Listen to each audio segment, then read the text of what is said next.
అన్నదాత అన్నదాత మీ అన్నదాత చెమటోడ్చి ఆహారాన్నందించే రైతన్న అనునిత్యం నీ కండదండగా నిలిచే నేస్తం ఎవరన్నా అన్నదాత అన్నదాత మీ అన్నదాత.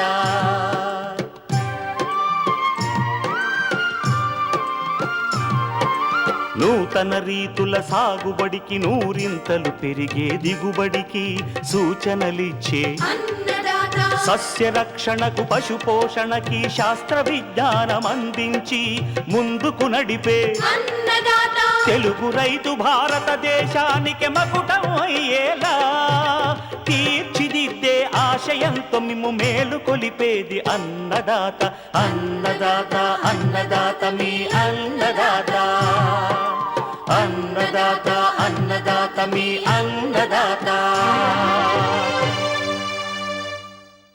అన్నదాత ప్రేక్షకులకు నమస్కారం. ఈనాటి ముఖ్యాంశాలు: సమగ్ర వ్యవసాయ విధానాలు, ప్రయోజనాలు, సోయా చిక్కుడులో చీడపీడలు నివారణ, వాతావరణ ఆధారిత వ్యవసాయ సూచనలు, ఇంకా జై కిసాన్ వ్యవసాయ సమాచారం.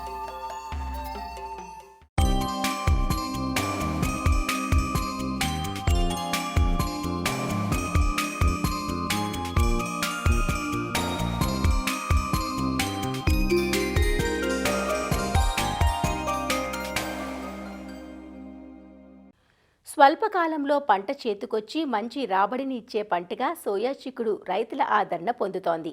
నూనె గింజగానే కాక వీటి ఉపోత్పత్తులకు నానాటికి డిమాండ్ పెరగడంతో సాగు లాభదాయకంగా ఉంది. లెగ్యూమ్ జాతి పంట కావడంతో నత్రజనిని స్థిరీకరించి భూసారం పెంచడంలోనూ కీలక పాత్ర పోషిస్తుంది.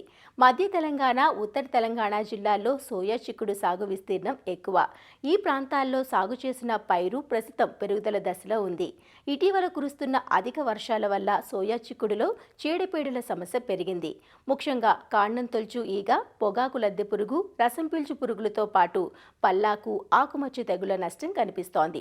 వీటి నష్టం కనిపించిన వెంటనే నివారణ చర్యలు చేపట్టాలంటూ సూచనలు అందిస్తున్నారు సంగారెడ్డి జిల్లా జహీరాబాద్ DDS కృషి విజ్ఞాన కేంద్రం సస్యరక్షణ శాస్త్రవేత్త స్నేహలత. ముఖ్యమైన నూనె గింజ పంటల్లో మనకి సోయా చిక్కుడు ఒకటి. ఈ వాతావరణ మార్పుల వలన, వర్షాల వలన రకరకాల చీడపీడలు ఆశించే ఆస్కారం ఎక్కువగా ఉంది. ముఖ్యంగా ఈ సోయాబీన్లో చూసుకున్నట్లయితే కాండం తొలుచు ఈగ, పొగాకు లద్దె పురుగు, తెల్లదోమ, పేనుబంక, తెగుళ్ళు చూసుకున్నట్లయితే పల్లాకు తెగుళ్ళు, తర్వాత ఆంత్రక్నోసిస్ మచ్చలు అనేవి ఎక్కువగా గమనించడం అనేది జరుగుతుందన్నమాట. కాండం తొలుచు ఈగ చూసుకున్నట్లయితే ఇది తల్లి రెక్కల పురుగులు ఆకుల మీద ఒక్కటిగా గుడ్లు పెడుతూ ఉంటాయి అన్నమాట. వీటి నుంచి పొదిగిన చిన్న లద్దె పురుగులు కాండంలోనికి చొచ్చుకుపోయి కాండంలో తినడం వలన కాండం ఎండిపోవడము, తర్వాత మొక్క వడలిపోయి ఎండిపోవడం అనేది ఎక్కువగా గమనిస్తూ ఉంటాము. ముందుగానే మనము గుడ్లను గమనించినట్లయితే మనం వేప నూనె 10,000 ppm 2 ml లీటర్ నీటికి కలిపి పిచికారీ చేసుకోవాలి. ఒకవేళ పురుగు ఉధృతి ఎక్కువగా ఉంటే మనం కొరాజన్ అనే మందు 0.3 మిల్లీలీటర్లు లీటర్ నీటికి కలిపి పిచికారీ చేసుకోవాలి. తర్వాత పొగాకు లద్దె పురుగు, ఎడతెరపు లేని వర్షాలు కురిసినప్పుడు ఈ పురుగు ఎక్కువ వచ్చే ఆస్కారం ఉంటుందన్నమాట. తల్లి రెక్కల పురుగులు ఏంటంటే ఆకుల అడుగు భాగాన గుంపులుగా గుడ్లు పెడుతూ ఉంటాయి. వీటి నుంచి వచ్చిన చిన్న లద్దె పురుగులు ఆకుల పత్రహరితాన్ని గోకి తినడం వలన మనకి ఆకులు అనేవి జల్లెడ మాదిరిగా కనబడుతూ ఉంటాయి అన్నమాట. తర్వాత పూతను, కాయలను కూడా తింటూ ఉంటాయి అన్నమాట. దీనికి మనం ముందుగానే గమనించుకొని పురుగు ఉధృతిని సమగ్ర సస్యరక్షణ చర్యలు అనేవి చేపట్టాలన్నమాట. విత్తనాలు నాటిన తర్వాత పంట 30-40 రోజులున్న దశల్లోనే లింగాకర్షక బుట్టలు 8 నుంచి 12 అక్కడక్కడ ఎకరానికి అమర్చుకున్నట్లయితే పురుగు ఉధృతిని గమనించుకోవచ్చు. ఈ బుట్టల్లో వరుసగా 3 రోజులు 6 నుండి 8 పురుగులు గమనించినట్లయితే మనము సస్యరక్షణ చర్యలు అనేవి చేపట్టాలి.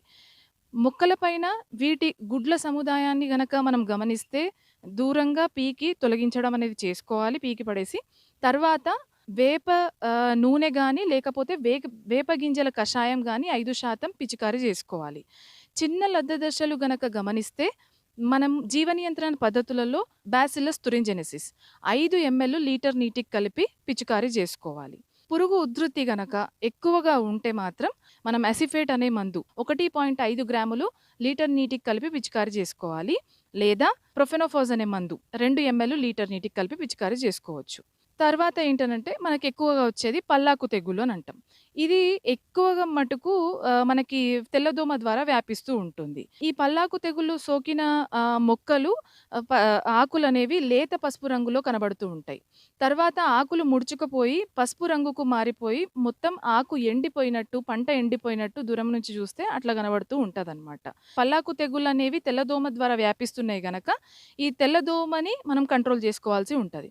ఈ మొజాయిక్ వైరస్ సోకిన మొక్కలు గనక మనం పంటలో గమనించినట్లయితే ఈ మొక్కలను పీకేసి దూరంగా పడేయడము, కాల్చివేయడం చేయాలి. తర్వాత ఈ తెల్లదోమను కంట్రోల్ చేసుకోవడానికి మనము తెల్లవి, పచ్చవి, నీలిరంగు జిగురా కట్టలు 12 ఎకరానికి అక్కడక్కడ అమర్చుకున్నట్లయితే కొంతవరకు ఈ పురుగుని నివారించుకోవచ్చు. నీమాస్త్రం 200 లీటర్లు ఎకరానికి పిచికారు చేసుకోవాలి. ఒకవేళ దశపర్ణి కషాయం మీరు ప్రిపేర్ చేసుకున్నట్లయితే 6 లీటర్లు ఎకరానికి పిచికారీ చేసుకోవచ్చు. ఒకవేళ పురుగు ఉధృతి గనక ఎక్కువగా గమనిస్తే అప్పుడు మనం రసాయనాలైన అసిఫేట్ అనే మందు 1.5 గ్రాములు లీటర్ నీటికి కలిపి పిచికారీ చేసుకోవచ్చు. కొన్ని ప్రాంతాలలో చూసుకున్నట్లయితే సోయాబీన్‌లో ఎక్కువ ఆంత్రక్నోసిస్ మచ్చలు అని అంటామనమాట. ఆ మచ్చలనేవి గమనిస్తున్నాము. ఈ మచ్చలను సేంద్రియ పద్ధతులలో కూడా మనం తొలగించుకోవచ్చు. ఎలా అనంటే మనము పుల్లటి మజ్జిగ అనేది చేసుకోవాలి. 12 లీటర్లు పెరుగు తీసుకొని దాంట్లో 50 గ్రాముల హింగ్, 100 గ్రాముల సొంఠి యేసుకొని అదొక వారం రోజుల పాటు పెట్టి 100 లీటర్ల నీటిలో కలుపుకొని పిచికారీ చేసుకున్నట్లయితే ఒక 3 సార్లు 5 రోజుల వ్యవధిలో ఈ మచ్చలనేవి మనం తొలగించుకోవచ్చు. ఈ మచ్చలు గానీ, తెగుళ్ళు గానీ ఎక్కువగా ఉన్నట్లు గమనిస్తే మాత్రం అప్పుడు మనం ప్రాపికొనజోల్ అనే మందు లేదా అజాక్సిస్ట్రోబిన్ అనే మందు 1 మిల్లీ లీటర్ నీటికి కలిపి పిచికారీ చేసుకున్నట్లయితే ఇలా సమగ్ర సస్యరక్షణ చర్యలనేవి పాటిస్తే ఈ తెగుళ్ళు, పురుగుల బారి నుంచి పంటను కాపాడుకోవచ్చు.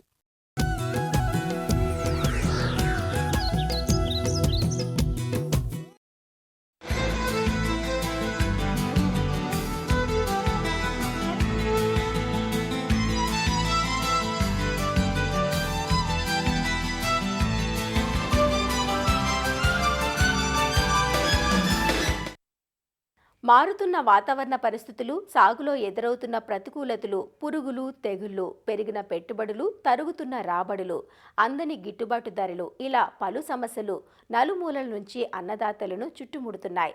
ఒకప్పుడు పాడి పంటలను రైతులు 2 కళ్లుగా భావించేవారు. రాను రాను పాడిని వదిలి పంటల సాగుతోనే సరిపెట్టుకుంటున్న పరిస్థితుల్లో సాగు విధానాల్లో మార్పు రావాల్సిన తరుణం ఆసన్నమైనది. రైతులు ఒక వ్యవసాయంపైనే దృష్టి సారించడం కాకుండా సమగ్ర వ్యవసాయ విధానాలు ఆచరించడం ద్వారా ఆదాయం పెంపొందించుకునే అవకాశం ఉంటుంది. దీనివల్ల ఒక రంగంలో వచ్చే వ్యర్థాన్ని మరొక రంగంలో సమర్థవంతంగా ఉపయోగించుకునే అవకాశం ఉంది. సమగ్ర వ్యవసాయ విధానాలతో రైతుకు ఎలాంటి ప్రయోజనం కలుగుతుందో తెలియజేస్తున్నారు ఆచార్య ఎన్జీ రంగా వ్యవసాయ విశ్వవిద్యాలయం, శ్రీకాకుళం జిల్లా నైరా వ్యవసాయ కళాశాల విస్తరణ విభాగం అధ్యాపకులు డాక్టర్ డి చిన్నమనాయుడు. ఈ సమీకృత వ్యవసాయ విధానం ఏంటంటే వ్యవసాయం ప్రధానంగా ఉండేటువంటి రైతు సోదరులు ఎవరైతే ఉంటారో వాళ్ళకున్న భూమిని బట్టి ఆ వ్యవసాయ రంగానికి అనుబంధంగా పాడి పరిశ్రమ కానీ, కోళ్ళ పెంపకం కానీ, గొర్రెల పెంపకం కానీ, లేదా సెరికల్చర్ కానీ, లేదు అవకాశం ఉంటే కనుక చేపల పెంపకం, అదేవిధంగా తేనె పట్టుల పెంపకం, ఇలాగా ఒక రంగం కాకుండా ఒక రంగానికి అనుబంధంగా ఇతర వ్యవసాయ అనుబంధ రంగాల్ని సమన్వయం చేసుకుంటూ అనుసంధానం చేసుకోవడం అనేది ఈ సమీకృత విధానం తాలూకా ప్రధానమైన ఉద్దేశం. ఒక రంగంలో వచ్చిన వేస్ట్ మెటీరియల్ ఇంకొక రంగానికి ఉత్పత్తి కోసం ఉపయోగపడే విధంగా ఆ రైతులు ఆ రంగాలను అనుసంధానం చేసుకోవాల్సినటువంటి అవసరం ఉంటుంది. ఒక రకంగా మనం ఈ సమీకృత వ్యవసాయ విధానాల తాలూకు ఉపయోగాలు కనుక చూస్తే మనకి రసాయన ఎరువులు తగ్గించుకోవడానికి అవకాశం ఉంటుంది. ఒక ఉదాహరణకి వ్యవసాయ పంటలు వేసేటువంటి రైతులు ఈ ఆవుల్ని పెంచడం కానీ, లేదా గేదెలను పెంచడం కానీ, లేదా మేకలను పెంచారనుకోండి. మనకు వ్యవసాయ పంటలు ప్రధానంగా ఏంటంటే వరి కానీ, రాగులు కానీ, లేకపోతే మొక్కజొన్న ఇలాంటివి వేసినప్పుడు ఈ పంట తీసుకున్న తర్వాత వాటి వ్యర్థాలు, చొప్ప, గడ్డి అంతా కూడా మనకి ఈ పాడి పరిశ్రమకి దానాకి ఉపయోగపడుతుంది. ఆ విధంగా గడ్డిని మనం ఉపయోగించుకునే వాళ్ళు అవుతాం. అదేవిధంగా ఈ గడ్డి తిన్నటువంటి పశువులు మళ్ళీ మనకు పేడ రూపంలో కానీ లేదా మూత్రం రూపంలో మనకి అందిస్తాయి. వాటిని ఆ పేడని కానీ మూత్రాన్ని మళ్ళీ మనం పంటలకి ఎరువుగా ఉపయోగించుకోండి, సేంద్రియ ఎరువుగా ఉపయోగపడే విధంగా ఉంటుంది. అదేవిధంగా మేకల గత్తం అయితే మేకల గత్తాన్ని మనం వ్యవసాయ పంటలకి మనకి సేంద్రియ ఎరువుగా ఉపయోగపడుతుంది. కోళ్ళు అయితే కనుక కోళ్ళ నుంచి వచ్చిన పెంట కూడా మనకి ఈ సేంద్రియ ఎరువుగా ఉపయోగపడుతుంది. అదేవిధంగా వ్యవసాయ వ్యర్థాలన్నీ కూడా రీసైక్లింగ్ అవ్వడం, మిగిలిపోయినవి తగలబెట్టకుండా పశువులకు దానాగా వాడడం, అవి మళ్ళీ భూమిలో కలిగి దున్నేటట్టు ఏర్పాట్లు చేసుకోవడం వల్ల మనకి వాతావరణం తాలూకా కాలుష్యం కూడా తగ్గడం జరుగుతుంటుంది. మనకి సమీకృత వ్యవసాయ విధానంలో ఒక పంటకి బదులుగా 4-5 వ్యాపకాలు కనుక ఉన్నాయంటే, వరి పంట ఒకవైపు ఉంటే ఇంకొక వైపు ఉద్యానవన పంటలు, కూరగాయల పంటలు, ఆవులు, మేకలు, ఆవుల ద్వారా వచ్చే పాలు వాళ్ళు నిరంతరం అమ్ముకోవడానికి ఉంటుంది. మేకలు కొద్ది నెలల పాటు మనకు ఆదుకుంటాయి, కోళ్ళు కొంత ఆదాయాన్ని ఇస్తాయి. ఈ విధంగా ఏంటంటే రైతుకి నిరంతరం 12 నెలల పాటు ప్రణాళిక చేసుకుంటే నిరంతర ఆదాయం ఎప్పుడైతే వస్తుందో మనకు మైగ్రేషన్ అంటే తరలిపోవడం అనేది తగ్గి గ్రామాలు సమృద్ధిగా ఉంటాయి. కాబట్టి ఈ సమీకృత వ్యవసాయ విధానాల్ని వాళ్ళకున్న వనరులను బట్టి, అవకాశాలను బట్టి మాత్రమే నిర్ణయం తీసుకోవచ్చు. ఎవరైతే ఈ వర్షాధార మెట్టు వ్యవసాయం చేస్తారో అలాంటి ప్రాంతాల్లో ఈ సమీకృత వ్యవసాయ విధానాల తాలూకు ప్రాముఖ్యత ఇంకా ఎక్కువగా ఉంటుంది. ఒక ఉదాహరణకి 1 హెక్టేర్ అంటే 2.5 ఎకరాలు ఉన్న రైతు ఉన్నాడు అనుకుంటే 1.5 ఎకరం వరకు వ్యవసాయ పంటలు వరి కానీ, రాగులు కానీ, ఆహార ధాన్యాలు తినడానికి వేసుకోవచ్చు. ఇంకొక 1/2 ఎకరాన్ని ఉద్యానవన పంటలు, ఆయనకి కనుక నీటి సదుపాయం కొంచెం ఉండి అక్కడే ఈ ఫామ్ పాండ్స్ అంటే నీటి కుంటలు ఏర్పాటు చేసుకొని వర్షం నీటిని దాచుకొని కొద్ది విస్తీర్ణానికి నీరు అందించగలిగితే కొద్ది 1/4 ఎకరా వరకు కూరగాయల పంటలు, ఇంకొక 1/2 ఎకరా వరకు తోట పంటలు, అదేవిధంగా ఇంకొక 25% ప్రాంతాన్ని పాడి పరిశ్రమకు సంబంధించిన పశువులు పాక లేదంటే గడ్డి జాతులు పెంచుకోవడానికి ఇంకో 10 సెంట్లు, అలాగే కోళ్ళ పెంపకానికి ఒక 4-5 సెంట్లు, ఫామ్ పాండ్ అంటే వర్షపు నీటిని దాచిపెట్టుకోవడానికి దానికి ఒక 10 సెంట్ల స్థలం. ఈ విధంగా 2.5 ఎకరాలను కనుక ప్రణాళికాబద్ధంగా అన్ని రకాలు అనుసంధానం అయ్యేటట్టు కనుక చేసుకోగలిగితే అక్కడ అది ఎలాంటి ఒడిదుడుకులు ఉన్నా కానీ తట్టుకోవడానికి అవకాశం ఉంటుంది. నిరంతర ఆదాయం మనకు రావడానికి ఆస్కారం ఉంటుంది. కాబట్టి ఆహార పంటల ఆధారిత సమీకృత వ్యవసాయం చేసుకోవచ్చు, ఉద్యానవన పంటల ఆధారంగా సమీకృత వ్యవసాయం చేసుకోవచ్చు. మనం ఒక అంచనా ప్రకారం 1 హెక్టార్లో ఇలా చేసినప్పుడు ఒక 2 ఆవులు, 10 గొర్రెలు, 50 కోళ్ళు, ఈ విధంగా కనుక ఒక రైతు వాళ్ళకు ఉన్నటువంటి ఆ వ్యవసాయ భూమిని రకరకాలుగా వనరులు ఉపయోగించుకోగలిగితే వాళ్ళకి నిరంతరం కూడా ఆదాయం వస్తుంది. ఎక్కడైతే నీరు ఎక్కువగా ఉండి వరి ప్రాంతాలు ఎక్కువగా ఉండి నీరు ముంపుకు గురవుతాయో అలాంటి దగ్గర కూడా ఒక సమీకృత వ్యవసాయ విధానం అంటే 70 సెంట్లు వరి పొలం, 20 సెంట్లు చేపల పెంపకానికి ట్రెంచులు ఉంటాయి, ఒక 10 సెంట్లు గట్ల రూపంలో ఉంటాయి. అంటే లోపల వరి ఉంటుంది, అక్కడ ఖరీఫ్లో పంట వరేసుకోవచ్చు, రబీలో మొక్కజొన్న, వేరుశెనగ లేకపోతే వాటర్ మిలాన్, పొద్దుతిడి ఇలాంటి పంటలు రబీలో వేసుకోవడానికి ఆస్కారం ఉంటుంది. చేపలు ఈ ట్రెంచ్లో 20 సెంట్లో ఉంటాయి. గట్ల మీద మళ్ళీ మనం పపాయ కానీ, కంది కానీ, కూరగాయల పంటలు కానీ సీజన్ బట్టి మనకు ఫలజాతులు ఏవైతే ఉంటాయో వాటిని ఒక నిర్ణీతమైనటువంటి వ్యవధిలో వాటిని నాటుకుంటే ట్రెంచ్లో నీరు ఉంటుంది కాబట్టి కూరగాయల పంటలకి నీరు పోసుకునే అవకాశం ఉంటుంది.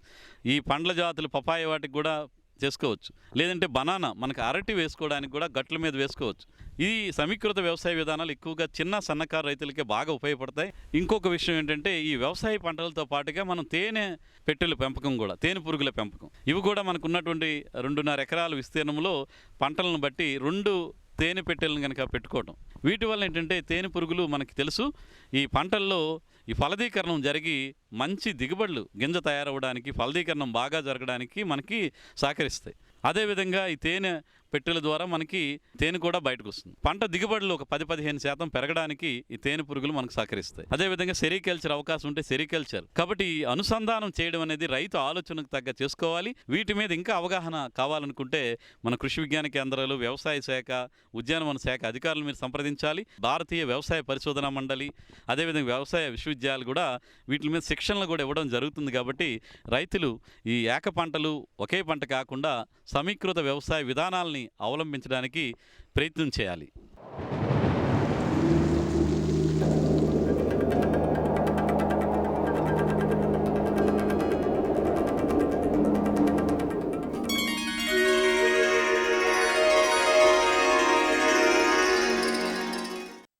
ప్రస్తుతం ఉన్న వాతావరణ పరిస్థితుల్లో పంటల సాగు, సస్యరక్షణకు సంబంధించిన సూచనలను ప్రొఫెసర్ జయశంకర్ తెలంగాణ రాష్ట్ర వ్యవసాయ విశ్వవిద్యాలయం వారు రైతులకి ఇలా అందిస్తున్నారు.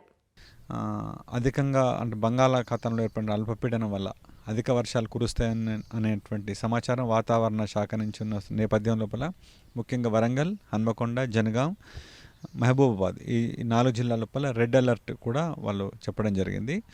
అయితే మనకు ఈ 2 రోజుల కాంచం దాదాపు 70 mm వర్షపాతం పడ్డది మనకు. అంటే ఈ 2-3 డేస్ లోపల బాగా పడింది వర్షం. కానీ ఓవరాల్గా మాత్రం ఇంకా రెయిన్ఫాల్ డెఫిసిట్లోనే ఉన్నాం మనం. ఈ 10 జిల్లాల లోపల కూడా పంటల పరిస్థితి కనుక చూసుకున్నట్లయితే వరి సాగు దాదాపు ఒక 70-80% మేరకు సాగు నాట్లు పెట్టినరు. ఇంకా జయశంకర్, భూపాల్పల్లి, ములుగు ఈ ప్రాంతాల లోపల ఇంకా చాలా విస్తీర్ణం వర్ష కావాల్సి ఉంది. ఇంకా మిగతా ప్రాంతాల లోపల 100% ఏం కాలేదు, ఇంకా కొంచెం నాట్లు కూడా పెండింగ్లో ఉన్నాయి.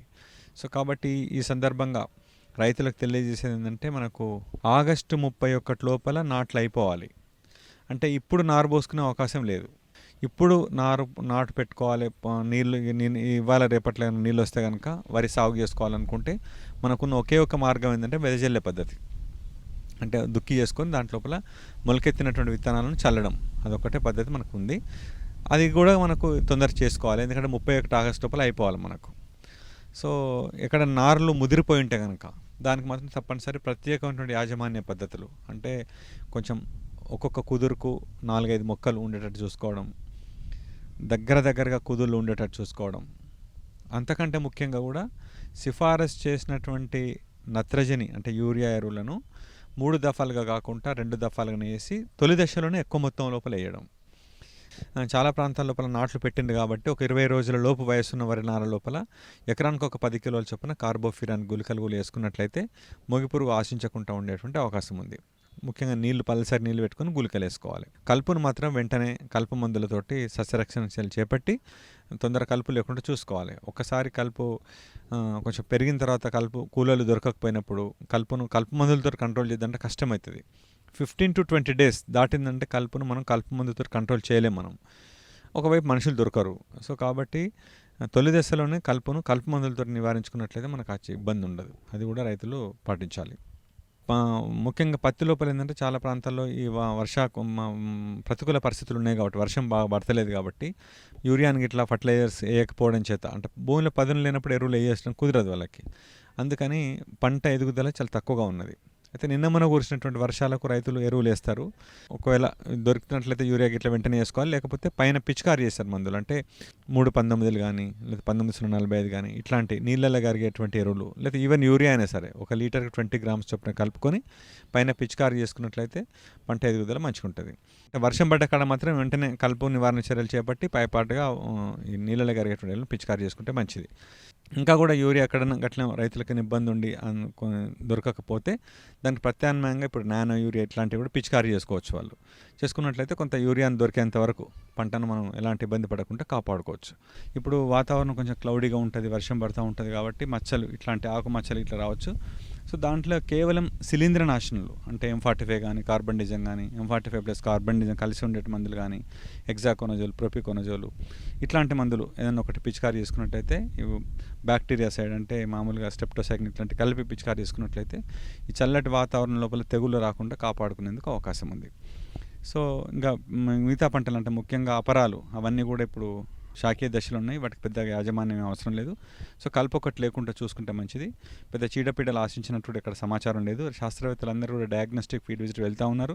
సో వాళ్ళ రిపోర్ట్స్ని బట్టి మనకు తెలుస్తుంది ఏంటంటే కేవలం అన్ని తొలి దశలోనే ఉన్నాయి. ఇప్పుడు కలుపు అనేది సమస్య, ఎరువులు ఇదొకటి, ఈ రెండు చూసుకుంటే సరిపోతుంది. వర్షం కూడా మనకు భారీ వర్షం పడే అవకాశం ఉంది కాబట్టి రైతాంగం ఏంటంటే నీళ్ళు కొంచెం గట్లను తీసిపెట్టుకొని నీళ్ళు ఎప్పటికప్పుడు వెళ్ళిపెట్టేట్టు చూసుకోవాలి. ఒకవేళ యూరియా ఫర్టిలైజర్స్ వేసుడు కానీ పురుగు మందులు కొట్టే అవకాశం ఉంటే దాన్ని 1-2 రోజులు పోస్ట్పోన్ చేసుకుంటే మంచిది. ఎందుకంటే వెంబడి వర్షం పడ్డదంటే ఫోర్కాస్ట్ ఉంది మనకు, వర్షం పడితే మనకు కష్టం అవుతుంది. సో కాబట్టి దాన్ని కూడా దృష్టిలో ఉంచుకొని రైతులు ఇప్పుడు చెప్పినటువంటి సస్యరక్షణ చర్యలు, యాజమాన్య చర్యలు కనుక పాటించినట్లయితే ఎలాంటి నష్టం లేకుండా ఉండేందుకు అవకాశం ఉంది.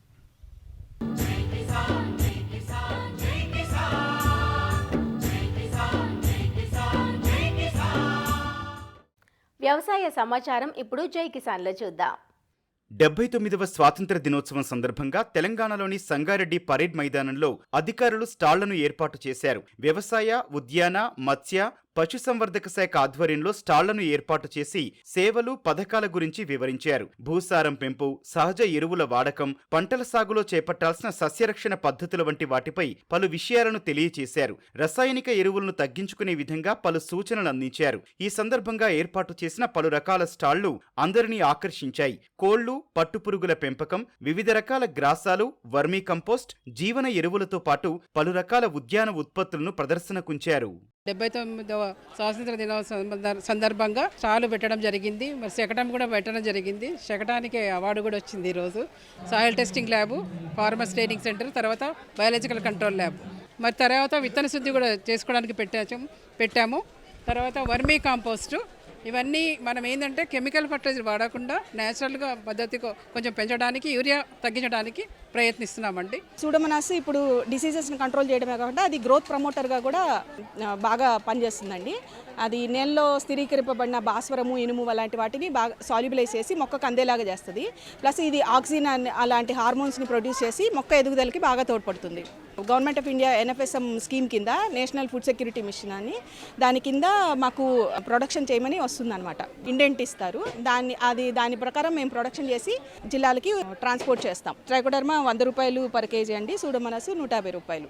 సో ఇక్కడ ఏంటంటే మనకు సంవత్సరానికి దగ్గరగా 15,000 నుంచి 16,000 శాంపిల్స్ మనం అనాలిసిస్ చేస్తూ ఉంటాం. దానివల్ల ఏంటంటే మన భూసారం ఎలా ఉంది అనేది మనం పరీక్ష చేస్తూ ఉంటాం. దీంట్లో ఏంటంటే 2 రకాలుగా మనం శాంపిల్స్ వస్తూ ఉంటాయి. ఒకటి ఏంటంటే మా వ్యవసాయ శాఖ సిబ్బంది గ్రామాల్లోకి వెళ్ళి శాంపిల్స్ కలెక్ట్ చేసి మనకు పంపిస్తారు. రెండోది రైతులు వాళ్ళు నేరుగా కూడా తెచ్చి మనకి ఇవ్వచ్చు. అవే కాకుండా ఏంటంటే వాళ్ళు ఇరిగేషన్ వాటర్ మనకి అది కూడా తెచ్చి ఇస్తే కనుక మనం శాంపిల్స్ మనం అనాలిసిస్ చేస్తూ ఉంటాం. ఇవి కాకుండా మనం ఏంటంటే విత్తనాలు కూడా పరీక్ష చేస్తాం. ఉద్యాన శాఖ ద్వారా ఆయిల్ పామ్ కానీ ఇంకా ఇతర మనకు పథకాలైనటువంటి MIDH అంటే పండ్ల తోటల విస్తీర్ణ అభివృద్ధి కానీ, అదేవిధంగా మనకు ఈ సంవత్సరం కొత్తగా రెయిన్ఫెడ్ అగ్రికల్చర్ డెవలప్మెంట్ అనేది కూడా ఒక స్కీమ్ రావడం జరిగింది. దాని ద్వారా కూడా రైతులకు లబ్ధి జరిగే అవకాశం ఉంటుంది. మన జిల్లాలో సుమారుగా 32,000 ఎకరాల్లో ఉద్యాన పంటలు సాగు చేస్తున్నారు. ఆ రైతులందరికీ కూడా మా ఉద్యాన శాఖ ద్వారా అందేటువంటి అన్ని పథకాలు వాళ్ళకి అందించి వాళ్ళ యొక్క ఆదాయాన్ని పెంచడానికి ప్రయత్నం చేస్తామని తెలియజేస్తున్నాను. ఇప్పుడు మనము ఈ వర్షాకాలంలో పశువులలో వచ్చేటువంటి వ్యాధులకు వ్యాక్సిన్ ఇస్తున్నాము. సో ఇంతకుముందే అంటే తొలకళ్ళు రాకముందే మనము HS అని, గొంతువాపు, జబ్బవాపు, ఈ ఈటి ఇవన్నీ కూడా మనము పశువులలో టీకాలు ఇచ్చాము. గొంతువాపు, జబ్బవాపు, LSD లంపీ స్కిన్ డిసీజ్ గురించి కూడా మనము వ్యాక్సిన్ ఇచ్చాము లార్జ్ అనిమల్స్లో. ఈటి మరియు బ్లూటంగ్ వ్యాక్సిన్ మాత్రం మన గొర్రెలలో, మేకలలో ఇవ్వడం జరిగింది. ఇప్పుడు వర్షాలు పడుతున్నాయి కాబట్టి రైతులు వాళ్ళ పశువులను జాగ్రత్తగా చూసుకోవాలి. ఎందుకంటే ఇప్పుడు వర్షాకాలంలో చాలా రకాల జబ్బులు వస్తాయి. పశువుల పాకలు కానీ లేకపోతే వాటిని మేపే స్థలాలలో కానీ జాగ్రత్త తీసుకోవాలి. వాళ్ళ పాకలు పరిశుభ్రంగా ఉంచుకోవాలి. అంతేకాకుండా స్వచ్ఛమైనటువంటి నీళ్ళను అందించి వాటిని జాగ్రత్తగా చూసుకోవాలి. ఇప్పుడు వర్షం వచ్చేసి వరదలు, ఈ కాలువలు ఇలాంటివి ఉన్నాయి కాబట్టి వాళ్ళ పశువులను బయటికి మేతకు పంపించకుండా ఇళ్లల్లోనే ఉంచుకొని జాగ్రత్తలు తీసుకోవాలి. గొర్రెలు, మేకలు మేపుకుండే వాళ్ళు కూడా చాలా దూరం వెళ్ళి వాళ్ళ గొర్రెలకు, మేకలకు మేత కోసం వెళ్తూ ఉంటారు. వాళ్ళు కూడా ఇప్పుడు వరదలు వస్తున్నాయి కాబట్టి మీరు ఒక ఎత్తైన ప్రదేశంలో వాటిని తీసుకొని రావచ్చు. ఎందుకంటే వరదలలో చిక్కుకుంటే గొర్రెలతో పాటు మన మనుషులు కూడా కొట్టుకుపోయే ప్రమాదం ఉంది. కాబట్టి మీరు జాగ్రత్తగా మీ గొర్రెలను కానీ మేకలను కానీ ఎత్తైన ప్రదేశంలో మేపుకొని వాటిని జాగ్రత్తగా చూసుకోవాలి. మరిన్ని విభిన్న అంశాలతో రేపటి అన్నదాతలో మళ్ళీ కలుసుకుందాం. నమస్కారం. అన్నదాతలు తమ సందేహాలు, సమస్యలను 1800-425-4085 టోల్ ఫ్రీ నెంబర్లో ఉదయం 10 గంటల నుంచి 11 గంటల మధ్య పని దినాలలో సంప్రదించగలరు. ఈ కార్యక్రమాన్ని యూట్యూబ్లో www.youtube.com/annadaata ETV లింక్ ద్వారా వీక్షించవచ్చు.